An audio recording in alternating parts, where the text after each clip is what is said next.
Aujourd'hui, les Africains sont aussi les seuls qui célèbrent les bourreaux à travers leur nom. C'est-à-dire ceux qui déciment l'Afrique, c'est ceux-là qu'on honore. Parce qu'aujourd'hui, vous ne pouvez jamais avoir un juif qui peut nommer son fils Adolf Hitler. Les Africains font. C'est-à-dire, on est très content de nommer notre enfant De Gaulle. Pour nous, les Africains, De Gaulle, c'est l'un des plus grands criminels que l'histoire n'a jamais connu pour ce qui est de l'évolution de la société africaine. Parce que de l'Algérie en passant par le Cameroun, et bien d'autres pays, ce monsieur n'a fait que verser des sangs. Donc, comment peut-on prendre le nom De Gaulle donné à son fils en tant qu'Africain? Père Médou, de l'égyptien ancien, signifiant maison de la parole, est une plateforme à travers laquelle nous vulgarisons les humanités classiques égypto-nubiennes, les idéaux du panafricanisme et de la libération de l'Afrique en général. Nous sommes convaincus que sans une véritable reconnexion aux valeurs civilisationnelles africaines, doublée d'une sérieuse manifestation de la volonté collective d'affirmation de puissance, nous ne pouvons pas gagner contre l'impérialisme et la néocolonisation. Nous n'incitons pas à la haine raciale, mais faisons par contre un travail de devoir de mémoire et de restauration de la vérité historique pour l'équilibre de l'humanité. Otep et bienvenue à la Comitosphère. Nous allons ce soir parler des noms en Afrique. Vous savez, un nom ne se donne pas au hasard. Ça, c'est depuis les premières heures de la civilisation africaine. Le nom canalise l'enfant, le nom définit l'enfant et finalement conditionne le destin de l'enfant. C'est pourquoi dans certaines communautés, vous remarquerez que au cours de la vie, l'on finit avec deux noms, mais c'est le dernier qui compte. C'est-à-dire, quand l'enfant naît, on lui donne un nom. Après, quand il s'approche de l'âge adulte, il a un autre nom et c'est avec ce nom qu'il finit sa vie. Donc la société étudie l'enfant, on connaît ses caractères et aussi en fonction des attentes qu'on a relativement envers l'enfant en tant que parent, on sait quel nom donner à l'enfant. Et ce nom guide l'enfant durant toute sa vie, jusqu'à la mort. Mais il est triste qu'aujourd'hui nous perdons cette pratique. J'ai ici un ouvrage que j'ai eu à payer à Yaoundé en 2016. C'est intitulé Modernité africaine égale à occidentalité. C'est un livre écrit par Pogba Banassé, très bon livre, qui traite des mimétismes en Afrique. Et pour planter le décor, nous allons lire ce livre. On est content d'appeler notre enfant ou de nos villes Brazza. On appelle nos enfants Elisabeth. Et qui est par exemple Elisabeth ou alors De Gaulle? Je sais pas trop. Comment peut-on aussi en tant qu'Africain prendre le nom de Elisabeth donné à sa fille? Nous savons que Elisabeth, c'est une reine en Angleterre qui non seulement a conçu des bateaux pour lancer l'esclavage en Afrique, mais elle a aussi contribué à la colonisation des pays africains. Donc, quel plaisir moi je peux avoir pour donner ce nom Elisabeth à ma fille, conscient de tout ce que Elisabeth a fait en Afrique comme crime. C'est totalement insensé. Et c'est la raison pour laquelle beaucoup d'autres peuples ne nous respectent pas. Parce que nous honorons nos bourreaux. Aujourd'hui, on a une ville que nous appelons Brazza, qui vient de Savourian de Brazza. Mais c'est un gars qui a violé des femmes africaines pendant son périple en Afrique. Comment peut-on donner le nom d'un tel monsieur à une ville ou alors faire des statues carrément pour honorer ces personnes? Partout dans nos villes, nos grandes villes surtout, il y a des ronds-points, il y a des écoles au nom de Montesquieu. Mais Montesquieu, c'est celui-là qui a fait des affirmations terribles sur la race africaine. Comment je peux prendre le nom Montesquieu donné à mon établissement scolaire? C'est insultant. C'est très insultant. Donc, je vais entrer dans la lecture. Je dis ça aussi parce que il y a un cas qui jusqu'à là, je trouve très choquant. Il y a un professeur camerounais que je vais pas citer le nom. Il était parti en Europe tout jeune, adopté par une famille allemande. Il vivait en Allemagne. Et avec les enfants de la famille, c'est vraiment des frères et sœurs. Et quand ils ont grandi, Son frère blanc s'est marié, il a fait des gosses, et il dit, OK, pour l'amour que j'ai pour mon frère africain, je vais lui donner son nom. Je vais donner le nom de mon frère africain à mon fils. Donc, il était parti à la mairie, il décline le nom, et les agents de la mairie disent que, en tant qu'Allemands, nous n'avons pas un tel nom dans notre catalogue. Et donc, ce nom ne va pas passer. On ne mettra pas ce nom sur l'acte de naissance pour l'enfant. Et c'est comme ça qu'il n'a pu rien faire. Et effectivement, l'enfant n'a pas pu porter le nom africain. Mais pourquoi nous sommes tellement fiers qu'il y a des Africains aujourd'hui, quand tu les appelles avec leur nom de famille, ils peuvent te dire que non, appelle-moi plutôt X ou Y. Ce qui est un de ces prénoms parfois distincts. Donc pourquoi nous portons leur nom et eux ne veulent pas porter notre nom? Parce que chacun défend son nom qui est son identité, sa civilisation. Et c'est à travers cela que nous existons. Et c'est à travers cela que nous nous identifions. Je vais me plonger dans le livre.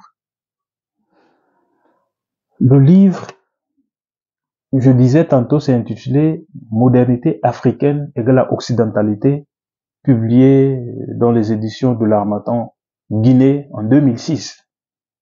Vous savez, c'est durant une de mes balades à Yaoundé que j'étais tombé sur ce livre-là dans la librairie.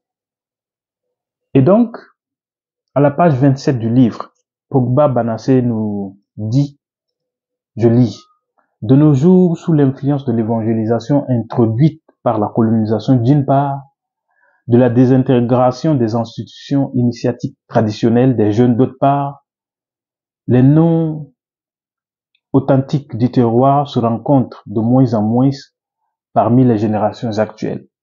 Il me plaît d'évoquer ici un fait qui m'a révélé un aspect de l'importance de la fonction symbolique traditionnelle attachée à nos noms africains.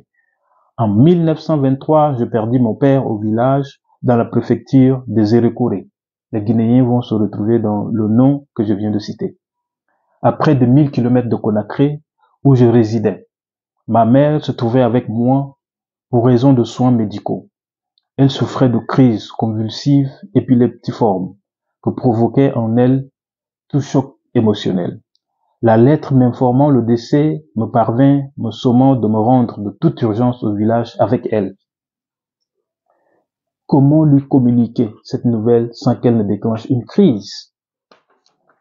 Avec l'assistance de certains parents et amis, on pu lui faire accepter le principe du voyage dans les 48 heures, par des alibis n'ayant aucun rapport avec le décès.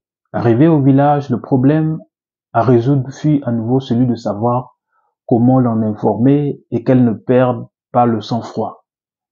Dans ce dilemme arrive son jeune frère de leur village. Après les salutations d'usage, puis après avoir été bien édifié sur la délicatesse de la situation, il se décide et lui demande « Maman, comment t'appelles-tu » Ma mère reste muette, toute confuse sous le regard d'anxiété de la famille réunie. Face à son silence, le jeune frère insiste. Je te demande de me dire ton nom. Dominant son état de confusion, ma mère l'interroge à son tour. Fils de mon père, dois-je comprendre que tu as oublié mon nom? Oui, répond mon jeune frère. Celui-ci de poursuivre. Oui, répond son jeune frère. Celui-ci de poursuivre. Comme tu ne veux pas me répondre, moi je te rappelle qu'on t'a appelé The Blue. Tu sais bien ce que cela veut dire, n'est-ce pas? Alors je t'informe que ton mari est mort. Le bon ou le mauvais déroulement de ces funérailles te revient. Tout le village t'écoute et te regarde. Ma mère demeura figée comme une souche d'arbre, sans réaction, sans crise, ni larmes. Après un bon moment de mutisme, elle se tourna vers moi, me présenta ses condoléances, puis se mit à me consoler et à me conforter. Dès cet instant, le dispositif des cérémonies se mit en route et se déroula le plus normalement possible tel que prévu. Il ne pouvait en être autrement, car il s'appelait The Blue, nom qui lui faisait rigoureusement obligation de se dominer face à cette épreuve. De nos jours, ces noms ont perdu leur sens. leur portée et leur poids sur le comportement social des individus. Les rites d'initiation par lesquels ils étaient attribués n'étant plus en vigueur dans les communautés. Donc voilà le nom, à travers le nom, une mère qui a une santé fragile et qui pouvait à tout moment faire une crise, à travers simplement le rappel de son nom, a développé une capacité, mais qu'on ne peut pas imaginer, pour se contrôler d'abord et commencer à consoler son fils. Parce que dans la plupart des cas, pour de telles nouvelles, nos mamans tombent en syncope, nos sœurs, des fois même des hommes, ils tombent en syncope. Mais le fait qu'on lui ait rappelé son nom et la portée de son nom, c'est que elle doit être courageuse. Et effectivement, c'est ce qu'elle a fait. Et ça a permis que malgré son état de santé, la famille n'a pas pu avoir une autre crise. Et c'est ça l'Afrique. Les noms ne se donnent pas au hasard. L'enfant vient au monde, on peut lui donner un nom où il évolue avec toute sa vie. Mais ce nom qu'on donne à l'enfant, parce que des fois, des enfants, quand ils viennent, les parents déjà décident de comment serait cet enfant, ou alors on laisse l'enfant grandir, on lui donne un nom provisoire, il grandit un peu, on étudie ses aptitudes, ses comportements, comment il est, et on trouve un nom qui va avec son comportement. Des fois, on lui donne un nom qui est aussi l'attente que les parents ont envers ce dernier, et l'enfant grandit avec. Aujourd'hui, nous prenons peut-être, je suis une série américaine, je trouve que l'acteur a un nom très beau, je balance à mon enfant. Et je connais pas à quoi ce nom me renvoie. Et après, l'enfant, il devient violent, il casse les dents de son papa. Mais tu as choisi le nom d'un acteur violent pour donner à l'enfant. Comment il va pas être violent? Ou alors, comme on aime aussi tantôt la France, bon, on appelle son enfant Dagobert ou Chasse-Bœuf, parce qu'ils ont aussi de ces noms où je comprends pas trop. Chasse-Bœuf. On donne à son enfant. C'est quel projet? On attend quoi de l'enfant? Donc, c'était ce que j'aimerais un peu mettre sur la table pour la causerie. Nous avons une série de noms. Nous avons de très beaux noms. Et c'est des noms totalement africains. Depuis l'Égypte antique jusqu'à l'Afrique moderne. Nous avons nos noms africains que nous pouvons fièrement en faire usage pour l'éducation de nos enfants. Ou alors pour l'identité de nos enfants. Nous n'avons pas besoin de nous laisser endormir par cette espèce de nom saint. Saint par rapport à quoi? Ces noms Grégoire, je sais pas, Dagobert, que vous portez aujourd'hui, en réalité, c'est des noms qui ont été portés par des occidentaux, c'est-à-dire des humains comme vous et moi. Après, ils sont partis. Et on a pris ces noms, on vous dit que c'est les saints. Et comme ça, vous abandonnez vos noms. Il y a beaucoup d'Africains aujourd'hui, quand tu l'appelles avec son nom africain, il n'est pas content. Il peut carrément te dire, arrête de m'appeler avec ce nom. Ça, j'ai rencontré. J'ai rencontré des Africains comme ça. Je les appelle avec leur nom africain. Ils disent, non. Alno, écoute, arrête. Ne m'appelle pas avec ce nom. Appelle-moi plutôt Y. C'est-à-dire le nom des Occidentaux. Donc, nous allons un peu essayer parce qu'il y a quelques noms. Et comme je disais tantôt, le nom en Afrique ne se donne pas au hasard. Quand vous prenez par exemple le nom Diop que nous avons au Sénégal, ça signifie dirigeant.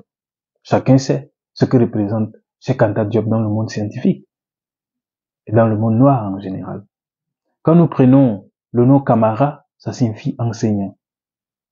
Quand nous prenons le nom Abedi, ça signifie fidèle. Donc, quand je sais qu'Abedi en africain signifie fidèle, pourquoi j'appelle mon enfant fidèle? J'ai mon nom africain qui veut dire Abedi. J'ai pas appelé mon fils fidèle. On a Adama qui signifie belle reine. Nous avons par exemple Hawa qui signifie désir. Nous avons Idrissa qui signifie immortel. Et si nous allons un peu en Égypte ancienne, nous avons Imhotep qui signifie celui qui vit en paix.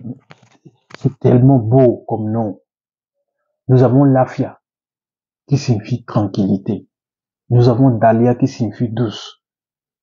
Donc, il n'y a pas appelé son fils je sais pas, Élisabeth. C'est pour quel projet? Alors que la reine Élisabeth est celle-là même qui a conçu des bateaux pour l'esclavage. Nous avons des noms Sadio, qui fait du pur. Nous avons Sekou, qui signifie celui qui apprend. Nous avons même le nom Mugabe, qui signifie intelligent. Donc, on a donné le nom Mugabe, et jusqu'à preuve du contraire, Mugabe est le chef d'État le plus diplômé du monde. Donc, c'est pas cadeau que les parents lui ont appelé Mugabe, intelligent. Arrêtez, arrêtez. Aussi cette affaire où nos villes, nos pays, finalement, finissent avec des noms parce que deux fois c'est un blanc qui a mal prononcé et c'est cette prononciation ratée qui devient le nom de nos villages, nos villes, où un navigateur portugais peut passer par exemple dans cette partie de l'Afrique et puis il est dépassé par le nombre des crustacés et il crie Rio de Scamaroes. Et puis après un moment, les Africains s'appellent Camerounais.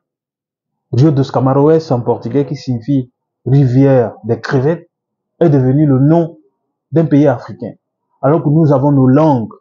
Je disais que nous avons été les premiers à créer l'écriture, à créer les papiers. Nous sommes une société des traditions, des grandes traditions. Et c'est honteux que les autres passent sur nos territoires, quand ils sont dépassés des réalités, ils poussent juste un cri et ça devient le nom de nos villes, de nos pays, de nos villages. Nous devons débaptiser les noms de nos villes, de nos villages, de nos pays, débaptiser les noms des ronds-points, les écoles que je vois de gauche à droite, on appelle ça, je sais pas, Victor Hugo, je sais pas, Montesquieu. C'est pour quel projet ça? Vous avez déjà vu un juif créer une école chez lui et puis il nomme l'école Hitler, Adolf Hitler? Nous devons arrêter. C'est une bêtise. Peut-être merci, à très bientôt.